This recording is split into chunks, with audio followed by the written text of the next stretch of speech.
ఓం శ్రీ గణేశాయ నమః. ఓం శ్రీ విష్ణురూపాయ నమఃశివాయ. నమస్కారం అండి. 2024 మే 1వ తేదీ నుంచి గురుగ్రహ స్థాన మార్పిడి అనేది జరగబోతున్నది.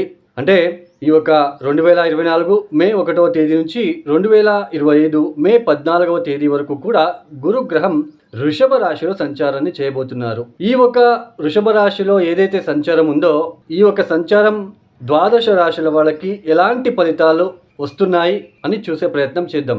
దానికన్నా ముందు ఈ 2023వ సంవత్సరంలో గురువు గారు మేషరాశిలో సంచారం చేసేటప్పుడు రాహుతో కలిసి సంచారం చేశారు.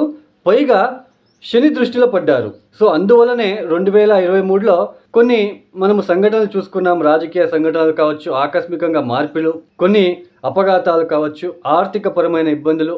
సో ఇలాంటివన్నీ కూడా మనము చూసాము. ఎందుకు అంటే గురువు గారు ఒక్కరే ఉన్నప్పుడు ఇచ్చే ఫలితాలకి గురువు రాహుతో కలిసినప్పుడు లేదా శనితో కలిసినప్పుడు, శని దృష్టి పడ్డప్పుడు ఇచ్చే ఫలితాలకి చాలా కూడా తేడా ఉంటుంది, డిఫరెన్సెస్ ఉంటుంది. అంటే 2023 సంవత్సరంలో ఆయన గురువు గారు అన్ని రాశుల వాళ్ళకి కావచ్చు, ఒక భౌగోళికంగా కావచ్చు, ఆయన ఫలితాలని ఎక్కువ ఇవ్వలేకపోయారు. ఎందుకు అంటే రాహుతో కలవడము, తర్వాత శని దృష్టిలో పడడం లాంటివి ఇవన్నీ కూడా ఆయన ఇచ్చే ఫలితాలని అడ్డుకుంటున్నాయి యాక్చువల్లీ. ఇక మీద అంటే 2024 మే 1వ తేదీ నుంచి వృషభంలో సంచారం చేస్తున్నారు. ఈ ఒక వృషభ రాశి కాలపురుష చక్రం నుంచి ఎన్నవ రాశి? కాలపురుష చక్రంలో అంటే కాలపురుష చక్రం అంటే ఏంటి? మన టోటల్ 12 రాశులలో 12 రాశులని కలిపి కాలపురుష చక్రం అని అంటాం. ఈ ఒక కాలపురుష చక్రంలో మొట్టమొదటి రాశి ఏది? మేషరాశి అవుతుంది. ఈ మేషరాశి నుంచి గురువు గారు ఎన్నో రాశుల సంచారం చేస్తున్నారు? ద్వితీయంలో సంచారం చేస్తున్నారు. మనం భౌగోళికంగా చూసుకున్నట్లు కనుకైతే సామూహికంగా ద్వాదశ రాశుల గురించి చెప్పుకునే ముందు అందరికీ ఎలా ఉంటుంది, అన్ని రాశుల వాళ్ళకి అంటే భౌగోళికంగా ఎలా ఉంటుంది చూసుకుందాం. గురువు ద్వితీయ స్థానంలో సంచారం చేస్తున్నారు. అంటే మేషరాశి నుంచి ద్వితీయ స్థానం. ద్వితీయ స్థానం అంటే ఏంటి? మొదటిగా ద్వితీయ స్థానం అంటే కుటుంబ స్థానం అని అంటాం. ఫుడ్, భోజనం చేసే అంటే భోజనం గురించి ఆ ద్వితీయ స్థానం నుంచి తెలుసుకుంటాం. ఫైనాన్షియల్ గురించి అంటే ఫైనాన్షియల్ సెక్టర్స్ నుంచి ఆ ఒక ద్వితీయ స్థానం నుంచే తెలుసుకుంటాం. కమ్యూనికేషన్, మనం మాట్లాడే పద్ధతి, మనం మాట్లాడే వే ఆఫ్ టాకింగ్, దాన్ని కూడా ద్వితీయ స్థానం నుంచి తెలుసుకుంటాం. తర్వాత ద్వితీయ స్థానం నుంచి ఏం తెలుసుకుంటాం? ఆ ఒక వ్యక్తి ఆకర్షితంగా ఉంటున్నాడా, ఫేస్ ఎలా ఉంటుంది అంటే తన ఒక ఫేస్ అట్రాక్టివ్గా ఉంటుందా, సో ఇవన్నీ మనం తెలుసుకుంటాం ద్వితీయ స్థానంలో. సో అలాంటి ద్వితీయ స్థానంలో గురువు గారి సంచారం ఏదైతే ఉందో మొట్టమొదటిగా ఫుడ్ ఇండస్ట్రీస్ డెవలప్ అవ్వడానికి అవకాశాలు ఉంటాయి ఈ ఒక సంవత్సరంలో. తర్వాత కమ్యూనికేషన్ సెక్టార్లో పనిచేసే వాళ్ళు అంటే మాట్లాడే ఒక సెక్టర్ అయి ఉండొచ్చు. అంటే ఏది ఆ సెక్టర్స్, మాట్లాడే సెక్టర్స్ అంటే టీచింగ్, తర్వాత మార్కెటింగ్ చేసే వాళ్ళు కూడా ఎక్కువ మాట్లాడాల్సి ఉంటుంది. వాళ్ళ ఒక కమ్యూనికేషన్తో ఇతరులని అట్రాక్ట్ చేయాలి. సో అలాంటి ఫీల్డ్లో ఎవరైతే పనిచేస్తున్నారో వాళ్ళకి, ఈ గోల్డ్ స్మిత్, సో వాళ్ళకి కూడా, బంగారం చేసే వాళ్ళకి. తర్వాత ఈ ఒక ద్వితీయ స్థానం అంటే ఏంటి?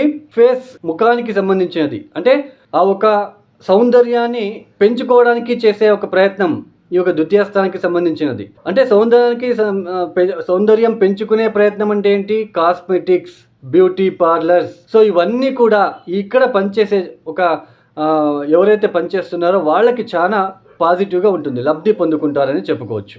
Main food industries, communication sectors, teaching sectors, gold Smith వాళ్ళకి, బ్యూటీ పార్లర్ పనిచేసే వాళ్ళకి, సినిమా ఇండస్ట్రీ వాళ్ళకి చాలా అభివృద్ధి ఉంటుంది అని చెప్పుకోవచ్చు.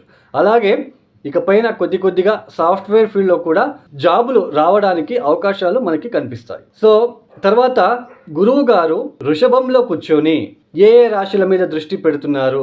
వృషభంలో కూర్చొని గురువు పంచమ దృష్టితో కన్యా రాశిని చూస్తున్నారు. వృషభంలో కూర్చొని సప్తమ దృష్టితో వృశ్చికాన్ని చూస్తున్నారు. వృషభంలో కూర్చొని నవమ దృష్టితో మకర రాశిని చూస్తున్నారు. బాగా గుర్తుపెట్టుకోండి, మీ జన్మ జాతకంలో గనక కన్యా రాశిలో గనక ఏదైనా గ్రహం ఉన్నట్లు గనక అయితే, లేదా వృశ్చికంలో లేదా మకర రాశిలో గ్రహం ఉండి అది చెడు గ్రహాలు అయ్యి ఉండి వాళ్ళ దశాభుక్తి నడుస్తున్నట్లు కనుకైతే కొంచెం ఇబ్బంది ఉంటుంది. ఎప్పుడైతే గురు దృష్టి పడుతుందో ఆ ఒక చెడు గ్రహాలు కూడా మనకి ఇబ్బంది పెట్టలేరు. అంటే వాళ్ళ దశాభుక్తి నడుస్తుంటే కొద్దిగా పాజిటివ్గా వెళ్తుంది. మీ జాతకంలో చూసుకోవచ్చు, కన్యా రాశిలో ఏ గ్రహం ఉంది, ఏదైనా గ్రహం ఉందా, వృశ్చికంలో ఉందా, తర్వాత లేదా మకరంలో ఉందా మీరు చూసుకోండి. ఆ ఒక దశాభుక్తి జరుగుతున్నట్లు కనుకైతే మరీ పాజిటివ్నెస్ వస్తుంది, బాగా మంచిగా ఉంటుంది. తర్వాత ఇంకొకటి అండి, ఈ ఒక గోచార ఫలితాలు అంటే రాశి ఫలితాలు అనేవి 20% మాత్రమే ఫలితాలు వస్తాయి. ఇంకా మిగతా 80% మన స్వజాతకం, మన ఓన్గా మనం ఎప్పుడైతే పుట్టి ఉంటామో ఆ సమయానికి ఏ లగ్నం అవుతుంది, ఏ దశాభుక్తి జరుగుతుంది, దీని మీద మన ఓన్ హారోస్కోప్ మీద మిగతా ఫలితాలు డిపెండ్ అయి ఉంటుంది. తర్వాత ఈ ఒక వీడియోని కంప్లీట్ చూడండి. చెప్పబోయే చిన్న చిన్న పరిహారాలు చెప్పడం జరుగుతున్నది. ఆ చిన్న చిన్న పరిహారాలు చేసుకోండి.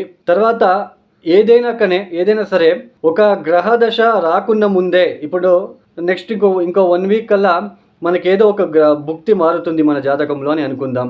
అది ఇబ్బంది పెట్టే రకంగా ఉంటే ఇప్పటి నుంచే దానికి సంబంధించిన పరిహారాలు చేసుకుంటూ వెళ్ళాలి. ఆ గ్రహ దశ వచ్చాక మనం పరిహారాలు చేసుకోవడానికి వాళ్ళు వదలరు. మీకు అనుభవం అయి ఉంటుంది. ఈ ఒక ఏళ్ళనాటి శని సమయంలో పూజలు చేసుకోవడానికి కూడా ఆ ఒక గ్రహం అనేది వదలదు, మీకు అనుభవం అయి ఉంటుంది. సో ఏదైనా సరే ఆ దశాభుక్తి రాకుండా ముందే, ఇప్పుడు రేపు పరీక్షలు అన్నప్పుడు చదువుకోవడానికి అవుతుందా అండి? 6 months నుంచి ఆయన ప్రాక్టీస్ చేస్తూ వస్తేనే అక్కడ ఎగ్జామ్ రాసే ఒక అవకాశం ఉంటుంది. అలాగే మన చెడు గ్రహాల దశాభుక్తి రాకుండా ముందే మనము తెలుసుకొని దానికి సంబంధించిన పరిహారాలు మనం చేసుకుంటూ వెళ్తే ఆ దశాభుక్తి వచ్చినప్పుడు పెద్దగా ఇబ్బంది పెట్టకుండా మనకి ఏదో ఒక చిన్న ఇబ్బందులు పెడుతూ వెళ్తుంది. సో ఇది అందరికీ తెలియాలి అని ఇది చెప్పడం జరిగింది. ఇక 12 రాశుల వాళ్ళకి ఈ యొక్క గురుగ్రహ సంచారం వృషభంలో ఏదైతే సంచారం చేస్తున్నారో ఈ యొక్క 12 రాశుల వాళ్ళకి ఎలాంటి ఫలితాలు మనం చూడవచ్చు అని తెలుసుకుందాం. కుంభరాశి లేదా కుంభలగ్నం. ఈ కుంభరాశి వాళ్ళకి ముఖ్యంగా గురువు గారు 4th స్థానంలో సంచారం చేయబోతున్నారు. 2024 మే 1వ తేదీ నుంచి 4th స్థానంలో సంచారం చేయబోతున్నారు. అయితే ఈ యొక్క కుంభరాశి వాళ్ళకి ఏలనాటి శని జరుగుతున్నది. అంటే జన్మరాశిలోనే శని సంచారం, కుంభరాశికి అధిపతి అయిన శని భగవానుడు కుంభరాశిలోనే సంచారం చేస్తున్నాడు. 2వ స్థానంలో రాహు, 8వ స్థానంలో కేతువు సంచారము. అయితే ఈ ఒక 2023 అక్టోబర్ నుంచి కొద్దిగా మీరు ఇంకా ఇబ్బందులు ఎక్కువగా ఉంటాయి మీకు. ఈ కుంభరాశి వాళ్ళకి ఎక్కువ ఆర్థికపరమైన ఇబ్బందులు కావచ్చు, శరీరం బద్ధకం లాంటిది, ఏ పని చేయడానికి కూడా బద్ధకం అడ్డు వస్తూ ఉంటుంది. ఈ రేపు చేద్దాంలే, ఎల్లుండి చేద్దాంలే అనే ఒక థాట్ అనేది వస్తూ ఉంటుంది. ఆకస్మికంగా ఆరోగ్యపరమైన ఇబ్బందులు, మతిమరుపు కావచ్చు, చర్మానికి సంబంధించిన కాస్త ఇబ్బందులు, అలర్జీ లాంటివి, తర్వాత ఎప్పుడూ కూడా పడుకోవాలి అని అనిపించడము, ఇవన్నీ కూడా మీరు చూస్తూ వస్తున్నారు. ఉద్యోగంలో అభివృద్ధి లేకపోవడం, ఎంత కష్టపడినా నన్ను ఎవరు గుర్తించలేకపోతున్నారు అని బాధపడడం లాంటిది, లేదా ఉద్యోగంలో పని భారం వల్ల బాధలు, నాకొక్కడికే అన్ని పనులు చెప్తున్నారు అనే ఒక బాధలు, ఇలాంటివన్నీ చూస్తూ వస్తున్నారు.